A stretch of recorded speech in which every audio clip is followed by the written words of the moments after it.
Before we get into today's edition of Just the Truth, let me tell you about the latest special from Mike Lindell at MyPillow. The standard MyPillow, normally $49.98 for a limited time only, just $14.88 with promo code Joey. Go to MyPillow.com, click on the radio listener specials, and see all the specials. There's a limited quantity of just 10 at this special price. That's $14.88 with promo code Joey. Thanks for joining me in the PhD Weight Loss Studio. To lose weight for the last time, visit myphdweightloss.com. Investigators in New York City have released additional information about the shooter involved in gunning down the CEO of UniteHealthCare on the streets of New York this week. We have the updates for you today. There have been a lot of rumors that President Joe Biden could be considering preemptive pardons for allies that he believes could be on President Donald Trump's target list. However, one of those being considered says he's not interested in a pardon and is suggesting to President Biden that he not offer the pardons. We'll give you those details as well. Anthem Blue Cross Blue Shield, one of the largest health insurers in the country, just found itself in hot water after proposing a plan that would stop paying for anesthesia when surgeries take too long. What are they going to do? Wake you up and ask you if you'll authorize the charges? We have this story for you, too. South Carolina Representative John McCravy has resigned his position on the powerful House Judiciary Committee, saying, "I'm less than enthusiastic about other bills recently emanating from the committee." We'll get the story directly from Representative McCravy later in today's show. I told you we'd be back. And ye shall know the truth, and the truth shall make you free. It's Joey Hudson. I wanted to name it the Joey Hudson bill, but, they don't allow you to put names on bills. But I wanted to call it the Joey Hudson bill because I know that one's been near and dear to you for a number of years. That's how it's done. Let your voice be heard. And the truth shall set you free. Here's Joey Hudson. The manhunt for killer of UniteHealthCare CEO Brian Thompson is still ongoing, and investigators are piecing together a growing list of clues that could lead to the assassin. Police believe the gun used in the attack is a modern version of a World War II spy gun.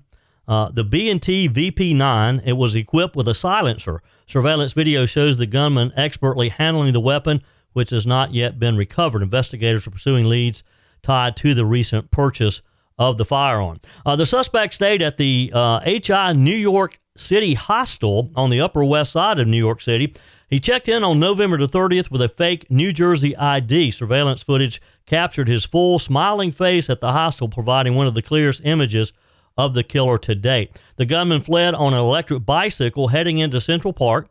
Police initially thought that he had used a Citibank bike, but later confirmed this was not the case. A backpack believed to contain the bike's battery was abandoned in the park near West 77th Street, but despite a massive search, it has not been found to date. And also, investigators recovered a burner phone and a water bottle near the scene. The phone used by the suspect just 10 minutes before the attack is being analyzed for data, while fingerprints found on both items may yield critical clues, and I would suspect they probably have DNA from those items as well. These developments come as the NYPD and the FBI are working tirelessly to solve the case, which has sent shockwaves through New York and the corporate world. Thompson was 50 years old, gunned down in a chilling targeted attack just outside of the Hilton Hotel on 6th Avenue.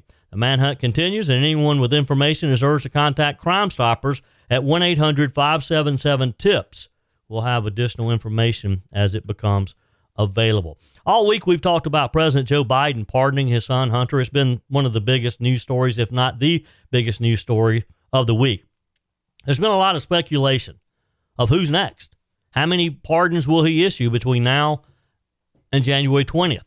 Even rumors that the president is considering some preemptive pardons for those that he believes may be targets of President Donald Trump. People like Liz Cheney, Dr. Anthony Fauci, and Senator-elect Adam Schiff. However, one of these doesn't want a pardon. Who do you think it is? First, let's do a quick review. According to the reports from Politico, the Biden administration is considering preemptive pardons to some big names, including Dr. Anthony Fauci, as I mentioned, Senator-elect Adam Schiff, former Representative Liz Cheney. Now, how nuts is this? A preemptive pardon. It's kind of like a get-out-of-jail-free card, isn't it, for Monopoly? You can just kind of tuck it in your pocket and use it when you're needed, or if it's needed. Fauci, Schiff, and Cheney are no strangers to controversy. Fauci, of course, is under renewed scrutiny after a 500-page report by the House Subcommittee investigated the COVID-19 response dropped this week.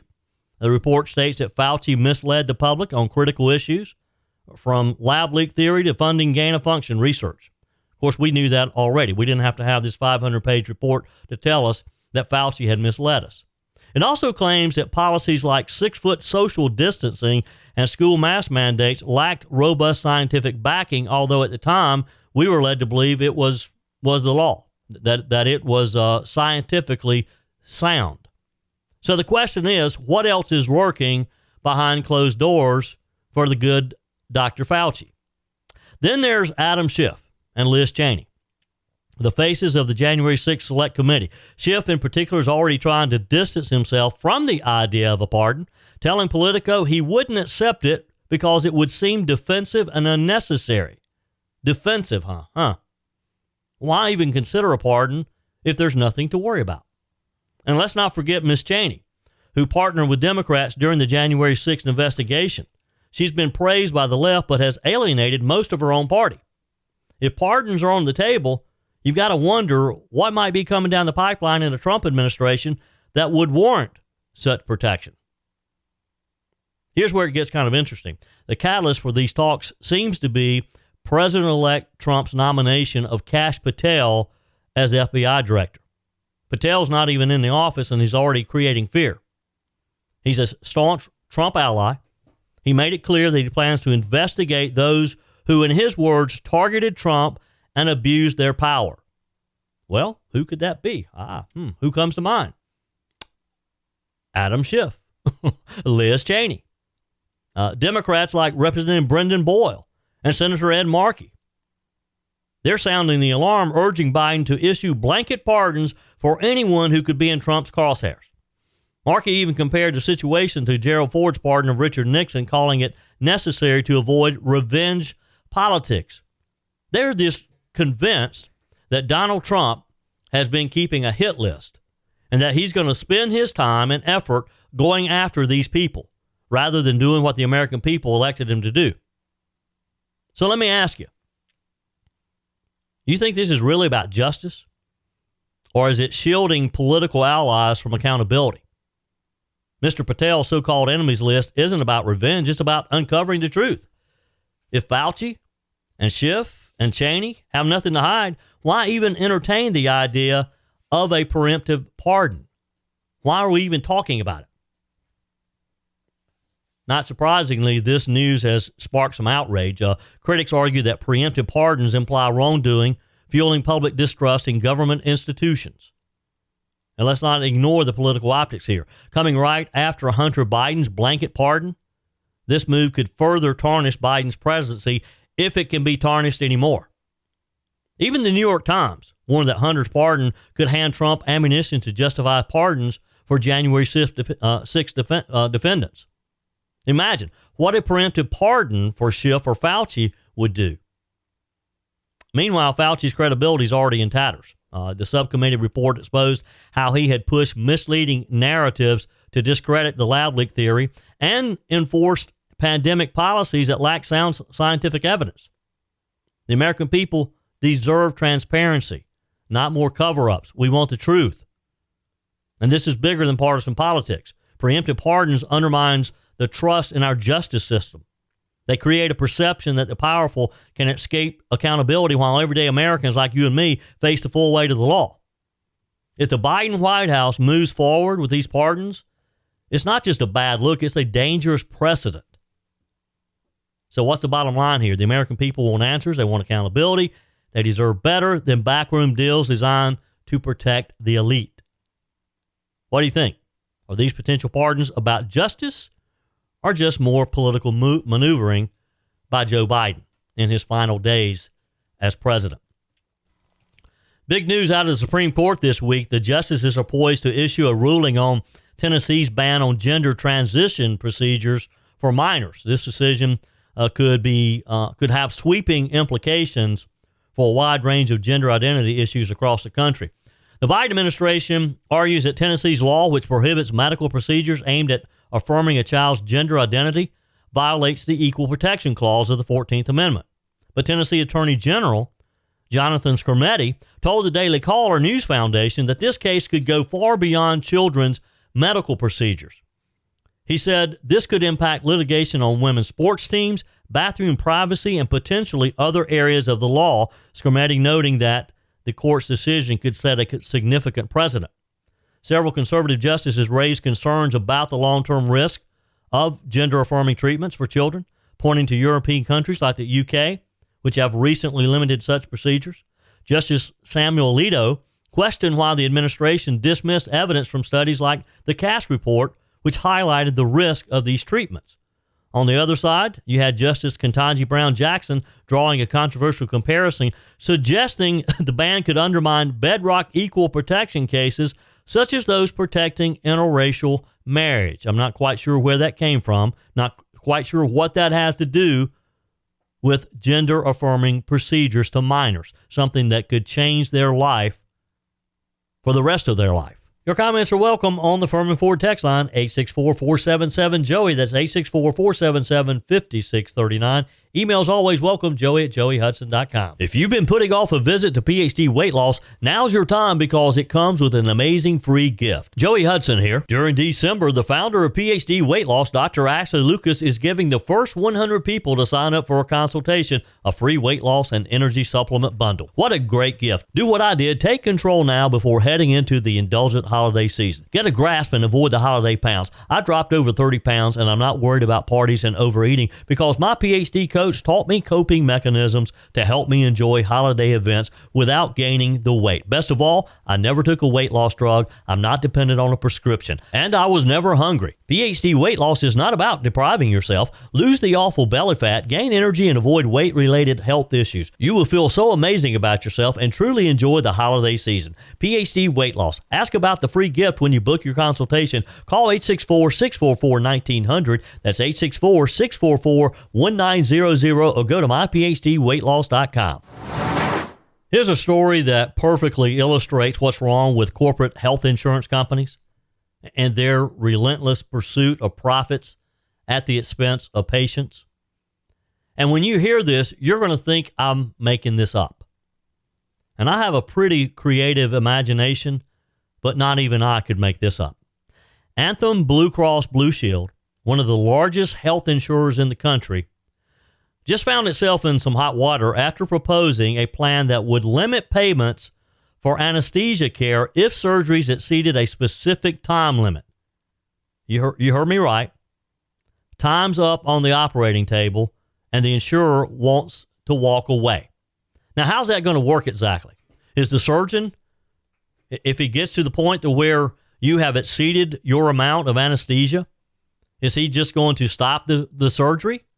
Have the anesthesiologist wake you up and ask you for permission to continue the charges? How would that work? Anthem claimed the policy, which was set to roll out in several states, was meant to, quote, clarify the appropriateness of anesthesia care using metrics from Medicare and Medicaid services. But let's call this what it is, a blatant money grab. This isn't about safeguarding against overbilling, as Anthem tried to argue. This is about shifting cost onto patients and squeezing more profits out of an already strained healthcare system. Thankfully, the public outcry was swift and fierce. Social media lit up with fury and fear, with people joking half seriously about being woken up mid-surgery because their anesthesiologist's clock ran out, just as I was suggesting. I mean, I have no idea how they thought this was going to work. And while Anthem has since reversed its decision because of the outcry, thank goodness, calling it a response to misinformation and that we had just not really understood what they were trying to do. The damage was done, though. This isn't just a PR misstep. It's a spotlight on how broken our healthcare system, how broken it is, and when profit comes before patients. Now, insurance companies have to make money. All insurance companies have to make money. I get that. But there's a limit to profitability. When you're kind of in a public service sector like this, you can make a profit, but you can't get greedy, particularly when it comes to people's lives. The American Society of Anesthesiologists wasn't having it. They were the first to object. They called the policy a cynical money grab and said it would jeopardize patient safety. Imagine being in a complex surgery where complications arise, and the anesthesiologist has to decide whether to keep providing care or leave you to foot a massive bill, because that's basically what would happen. They're not going to stop the surgery and wake you up. That's not medicine, though, as being proposed by Blue Cross Blue Shield. It's madness. ASA President Dr. Donald Arnold blasted Anthem for breaking trust with policyholders, saying this decision would lead to surprise bills ranging from hundreds to thousands of dollars. Now, these aren't hypothetical situations. We're making light, we're kind of joking. But if a surgery takes longer due to complications, like maybe unexpected bleeding or a challenging procedure, and I even text a good doctor friend of mine who was a surgeon. And he said, different surgeries can take a different amount of time. That you don't want to rush the surgeon. You don't want him having to hurry because he's afraid that you're going to run out of time with your anesthesiologist. And doctors shouldn't have to worry about whether their services will be reimbursed. The idea that a corporate policy could override medical decisions is terrifying, but yet it kind of happens every day with health insurance. So what we were faced with here is that you might wake up from the surgery and get your bill a few weeks later and see where Anthem Blue Cross Blue Shield had paid part of the anesthesiologist, and you're going to have to pay the rest. That's what they were proposing. Now, here's the kicker. Anthem, now rebranded as Elevance Health, isn't exactly struggling. This is a company that reported a 24% increase in net income last year, bringing in $2.3 billion as of June. Yet they were ready to roll out a policy that would have left patients holding the bag for life-saving care. It's corporate greed, plain and simple. Fortunately, lawmakers across the political spectrum stepped in. For example, Connecticut Controller Sean Scanlon said his office intervened after hearing from concerned residents, successfully stopping the policy in the state of Connecticut. Senator Chris Murphy from Connecticut called the plan appalling. And State Senator Jeff Gordon, who's also a practicing oncologist in Connecticut, penned a powerful letter slamming Anthem for putting patients' lives at risk.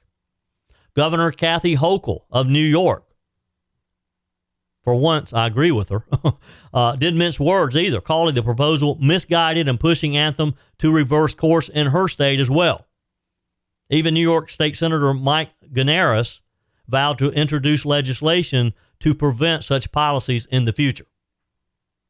Folks, and again, this isn't just about Anthem, Blue Cross Blue Shield. It's about our healthcare system and where we are, where companies are constantly looking for ways to cut corners to maximize profits, often at our expense, at the expense of patients, and at the expense of doctors as well. The fact that this policy was even considered tells you everything you need to know about the priorities of some of these insurers. Profits over patients. So here's the bottom line. You and I should not have to worry about surprise medical bills because an insurer arbitrarily decides to cap anesthesia coverage, because some bean counter in a high-rise somewhere decides that it should take a surgeon a certain amount of time to complete a certain surgery. How do they know? And as my friend, the surgeon, indicated to me, all kind of things can happen during surgery. Routine surgeries can change mid-surgery. You can have excessive bleeding. You can get in there and come across something you weren't expecting. And it can change the whole dynamic of the surgery. Health insurance exists to provide peace of mind, not to create more stress, and that's what this would have done. Anthem may have backed down this time, but who's kidding yourselves? I can bet you the fight's not over. I can bet you they're going to try to come up with some other creative way to do this. Do you think this is just the tip of the iceberg when it comes to corporate overreach in healthcare? Should lawmakers step in to ensure something like this never happens again, or that they don't even think of it again? Love to hear from you. Your comments are welcome. You can text me, email me, joey@joeyhudson.com. Your comments are welcome on the Furman Ford text line, 864-477-JOEY. That's 864-477-5639. Emails always welcome, joey@joeyhudson.com. Speaking of the Furman Ford text line, it's never been more important to support locally run businesses owned by people who actually live here in the upstate. Let me take a minute to talk with you about our friends at Furman Ford. If you're looking for a new vehicle, maybe a great pre-owned vehicle, one you can trust, or maybe you're looking to order that special vehicle. Either way, if you want a new one, a brand new one, or a pre-owned that you can trust, the folks at Furman Ford, they're there to help you. Their name is on the sign because their name is on the line, because every single transaction is important to them. Jim Furman, Matthew Furman. They do business the right way. When you stop by, when you give them a call, or maybe when you just send them a quick email, you're always going to have access to a member of the Furman Ford family. And by the way, they also offer great service, and you're not going to have to wait weeks and weeks to get it done. And you do not have had to purchase your vehicle at Furman Ford. Doesn't even have to be a Ford. They service all makes and models. Visit my friends at Furman Ford online at furmanford.com, furmanford.com. Continue today's show. In the South Carolina House of Representatives, most representatives want to be on the very powerful House Judiciary Committee. In this case, we have a longtime representative who has decided he no longer wishes to serve on that particular committee. On our guest line today from Greenwood, representing South Carolina House District 13, Representative John McCravy. How are you, sir? I'm doing good, Joey. How are you doing? I am wonderful. I got to say, this is a bit of a interesting conversation, because I'm not sure people resign from the House Judiciary Committee. Well, I don't know of anybody that ever has. Most people want to get on the committee, but, there's a time for everything. And like the Bible says, and I posted, there's a time for everything under heaven. And there's a time to go along and get along with people, but there's also a time to stand up for what's right. Yeah. So that's what this is about. It's not about personality conflicts. It's not about that kind of thing, but it's about standing up for what's right. Sure. All right. So you sent a letter of resignation to Chairman Weston Newton. You copied, of course, the Speaker of the House, because I'm assuming that you'll want to be reassigned to another committee. So kind of walk us through that process and talk with us about, whatever you feel comfortable telling us about why you decided to step down from the Judiciary Committee.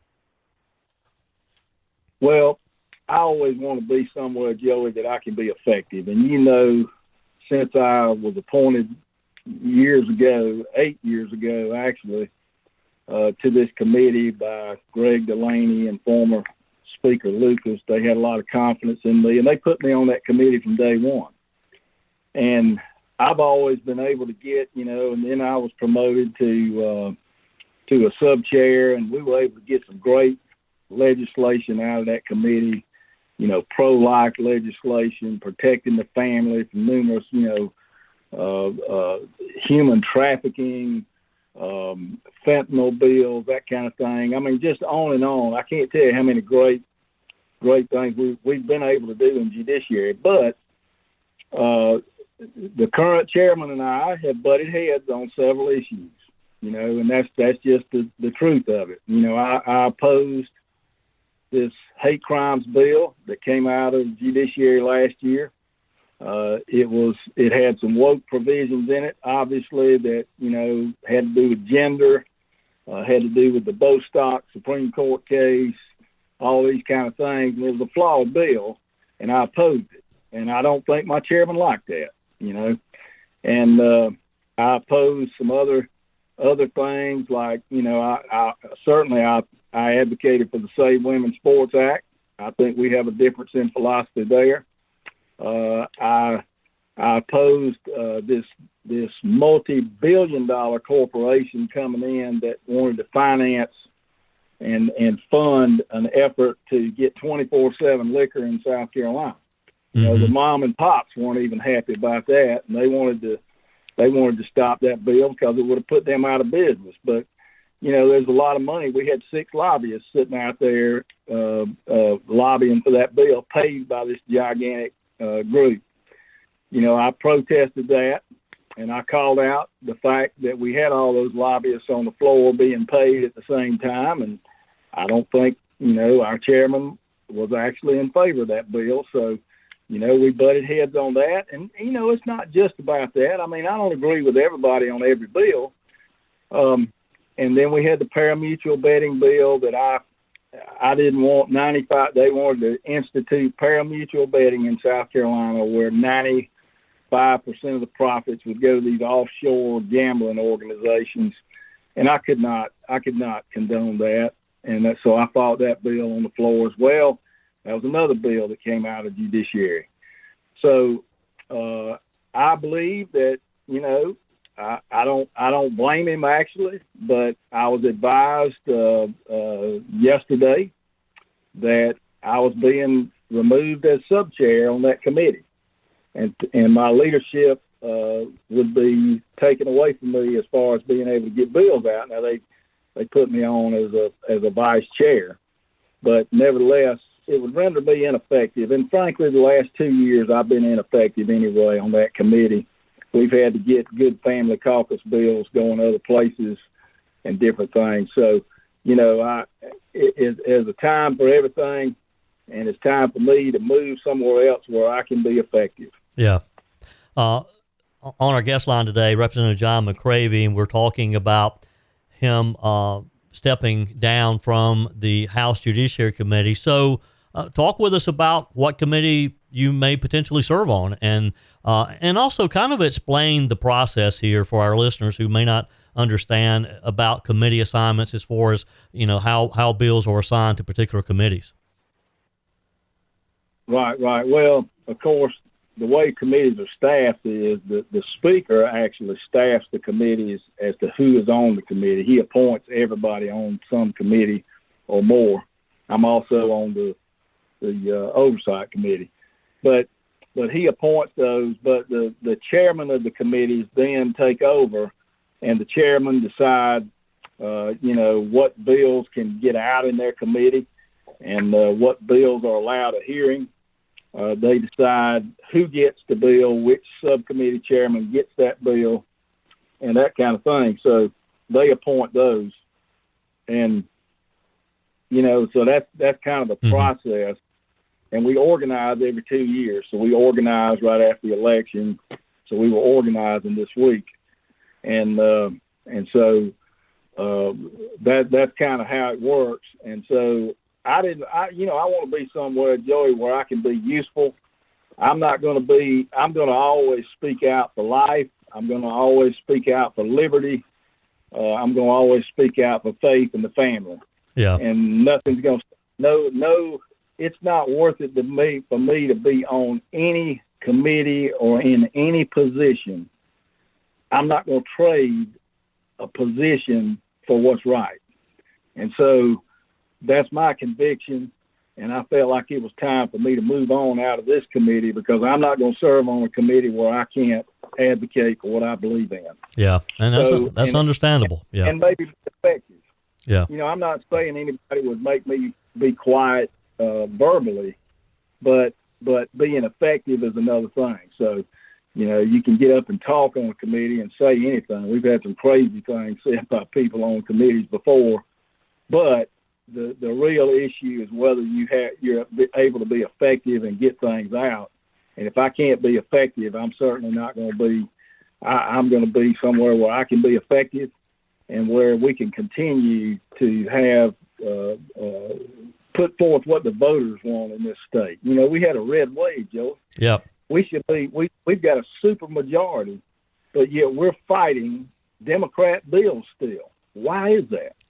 You know, it doesn't need to happen. So I'm strongly in favor of a lot of our Republican caucus agenda is good. I mean, I support it, our GOP agenda is really good. I support it 100%. But supporting an agenda and actually getting it done are two different things. And certainly, you know, our family caucus has an agenda. You know, we want to protect life. We want parental rights. Yep. In medical, you know, all these issues. There's so many issues. We want parental rights in education. We want to dismantle the DEI stuff in our state, and we've got a lot of things on our plate that we need to get through. And if I'm not going to be on a committee, I just don't want to serve on a committee that can't help us with that, and we can't go forward. So sure. Anyway, that goes into my decision, and it's nothing personal. You know, I wish that committee the best. I hope it turns around. I hope we get out bills that are solid Republican bills this year. And I hope that's what starts out. And maybe this will draw attention to that. I hope it does. Representative John McCravy. Yeah, Representative John McCravy with me today. So, you know, the voice of the people was heard very loudly. As you mentioned, we have a red wave here in South Carolina. And I think the people of South Carolina are expecting members of the South Carolina legislature to do just what you were saying. You know, there's no reason why a Republican-dominated legislature can't pass Republican legislation. I mean, do you think this is potentially the beginning of maybe we're going to have some issues with some of that more conservative, family-oriented legislation? Well, you know, I hope we do. And that's been my prayer. We've been very successful in the past. I cannot deny that. You know, up until now, I mean, just like last year, in the last session, we passed the Help Not Harm bill. We passed the Heartbeat bill number 2 that actually got it through. You know, we passed a lot of bills that were good for the family. But at the same time, we're competing for time against these Democrat bills that we've had to deal with in judiciary. So we don't need to deal with that anymore. We need to move on with the people's business here. Yep, I agree with that. Representative John McCravy, it's always a pleasure. I admire what you do, and wherever you land, committee-wise, they'll be good to get you because there's no one harder working in Columbia than you, and I wish you luck there and look forward to hearing where that is. Thank you, Joey. And I'm sure wherever the speaker puts me will be the right place. I have all confidence in him, and his agenda is great. Yeah. So I look forward to great things happening. Sure thing. Appreciate your time today. Thank you, Joey. Yes, whether you're replacing a broken appliance or maybe you're just upgrading, you're totally remodeling the kitchen, when it's time to get those new appliances, when you're ready for them, you don't want to have to wait weeks or even months to get started using them, right?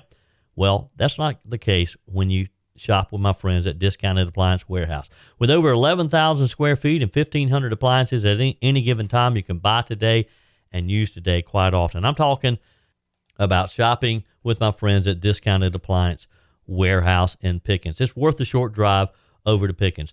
Jeff, Johnny, Kyle, the whole team over there, they'll take good care of you. They have an award-winning service department, expert installation, extended warranties, and at Discounted Appliance Warehouse, they treat you like family. You're more than just a credit card swipe to all the team over there. Discounted Appliance Warehouse, they're proud to offer Speed Queen, the only washer and dryers with manufacturer's warranties that cover parts and labor.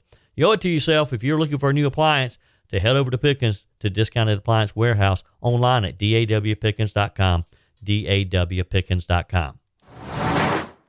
We'll get to your text messages in just a minute. I've had a lot again and some emails as well. First, The Hill is reporting that embattled Defense Secretary nominee Pete Hegseth is facing mounting opposition from Republican senators. The Hill says that this is putting his confirmation in serious jeopardy. Despite his defiant declaration this week saying, "I'm not going anywhere," insiders say that the nomination is on, quote, the death watch, with as many as 8 Republican senators reportedly ready to vote against him. Adding fuel to the fire, President-elect Donald Trump has reportedly floated the idea of Florida Governor Ron DeSantis as a potential replacement for the Pentagon role, signaling waning support for Hegseth's troubled bid. Sources say this move originated directly from Mar-a-Lago, further undermining Mr. Hegseth's chances. This is going to be a tough one. Going to be another one kind of like Matt Gaetz. And I'm sorry for Pete Hegseth. I've enjoyed watching him on Fox. I don't know that he can go back to Fox under these circumstances. It's kind of like Matt Gaetz. Things just kind of have blown up for him. Hegseth's nomination has been plagued by allegations of misconduct, some of which have been accusations of sexual assault at a 2017 Republican Women's Conference, a whistleblower report describing him as frequently intoxicated while leading Concerned Veterans of America, and claims of pursuing female staffers. Hegseth, of course, has denied the allegations, calling them a manufactured media takedown. But it appears that some of the Republican senators are listening and have concerns. Senator Joni Ernst, a key Republican on the Armed Services Committee, has withheld her support so far, citing the need for a thorough vetting process. Ernst is a strong advocate for military sexual assault reform. She emphasized the importance of addressing the allegations head on. And that's what we're hearing from other members of the Senate is they want to hear the details. They want Pete Hegseth in front of them and answering their questions. Senator Lindsey Graham from South Carolina defended Hegseth against anonymous accusations, stating that they don't count unless the accuser comes forward publicly. But Graham also warned that he would take any testimony seriously if the accusers chose to speak before the Senate. The nomination's fate could hinge on an FBI background check and Mr. Hegseth's willingness to respond publicly to the allegations. Senator Mike Rounds urged Mr. Hegseth to address the accusations in detail, calling it an uncomfortable but necessary part of the process. So with Trump's apparent openness to maybe consider someone other than Hegseth and bipartisan concerns looming, this nomination may have a tough time. I hate to say it. And it kind of goes back to some of the when the issues with Matt Gaetz first came up, and a number of members of Congress said, hey, we're going to support the president. If the president wants this person, we'll support them. But in this case, it appears that maybe even Donald Trump is having second thoughts. We'll see. On the text line, Dom from Illinois, he says, hi, Joey. I'm sorry, but I just can't share your enthusiasm for the new department headed by two multi-million, if not billionaires. Yes, they're billionaires. Dom, I can verify that for you. He said, I love President Trump and truly believe he's the best person to clean up the mess the Biden crime cartel and deep state have created. However, two multimillionaires whom I highly respect are hardly the people that know what we, the people, need or going through. I hope I'm wrong, but how do we know that they're not going to cut someplace the American people need, but because of their financials, have no clue that we need it? They don't. An example, because they don't eat bread, they cut the department that makes it, never thinking that there are tens of millions of us that like and need bread. Just playing devil's advocate, but it is a valid concern. Another example, a millionaire could care less if gas goes up to $10 a gallon, but it would be devastating to the rest of us. I hope I'm explaining my view on this. I share your enthusiasm for this new department, but mine might be a little more guarded than yours. Your red speck in a sea of blue, Illinois, although my county in Illinois thankfully went Trump. Dom. Thank you, Dom. I appreciate that. I always get some, I always love my emails and my text messages from Dom in Illinois, and I get what you're saying there. You know, it's hard for a man like Elon Musk to know what people like you and me go through. And you're right. You know, $10 a gallon gas wouldn't matter to him. Of course, he drives an electric vehicle anyway. I suppose. I guess he drives one of his own Teslas, right? But I understand. You know, people, and that's what's wrong with politics to a degree.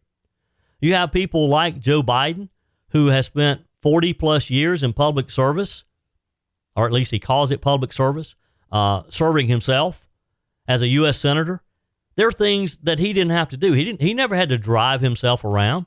The only time he drove was when he was in his beloved Corvette and he wanted to.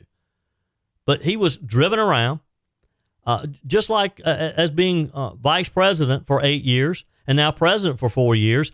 He's waited on hand and foot. He does not know what it is to go out and buy groceries. Hasn't had to do so for many, many years. Texter, yes, Joey, I am a victim of one on marijuana and no to releasing this man. While in my yard, this man beat my dog with a metal rod. Oh, my. Think what he could have done to me if he had broken into my house, as he told authorities he'd planned to do. Thankful this was not allowed to happen. I'm taking it, what you're saying is that someone who was high after smoking marijuana attacked your dog. That's horrible. Texter, good morning, Joey. Zachary from Anderson here. How can Biden legally pardon someone for crimes they haven't been charged for yet? Doesn't that exceed the scope of a pardon? Well, that's the debate that we're having right now, and that I'm sure Joe Biden and folks on his staff are having among themselves.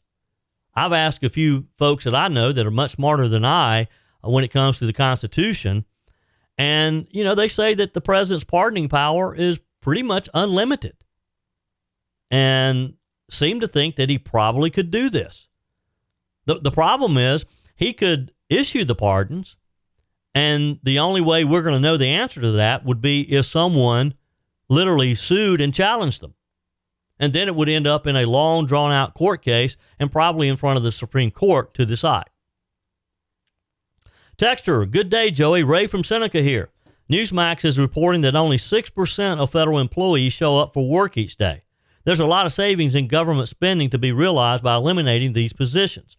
Also, we pay almost $200 a year, $200,000 a year to the representatives and senators. They should have 2 weeks of vacation, and other than that, be required to be at work 95% of the time or be terminated just like all the rest of us. Put that and term limits in place, and most of our government problems go away overnight. If they would only make me king, I'd fix it. I know how. Well, hey, Ray, you need to join Elon Musk and Vivek Ramaswamy. Join the Doge committee. I'm sure they would welcome your assistance.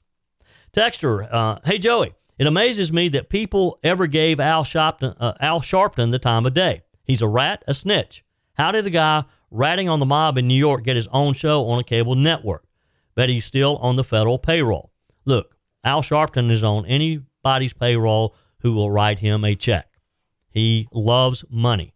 And as we have known over the years, anybody else who's done things that Al Sharpton has done, like the rent control department in New York City. He had like two side by side. And he was making probably millions of dollars a year, and he was living in a rent control department that should have gone to someone who needed it, not him. He could have paid for it. That's it for today's edition of Just the Truth. Thanks for joining me in the PhD Weight Loss Studios. To lose weight for the last time, visit myphdweightloss.com. If you haven't joined my mailing list yet, visit my website, joeyhudson.com. Click on the Connect with Joey button so that you can receive our emails and the most up-to-date news. Also, join me on my YouTube channel. Be sure and like, comment, and subscribe. Just search for Joey Hudson. As always, thanks for spending a few minutes of your day with me. Do me a favor and forward this episode to a few friends. Just click on the share button and send to your contacts.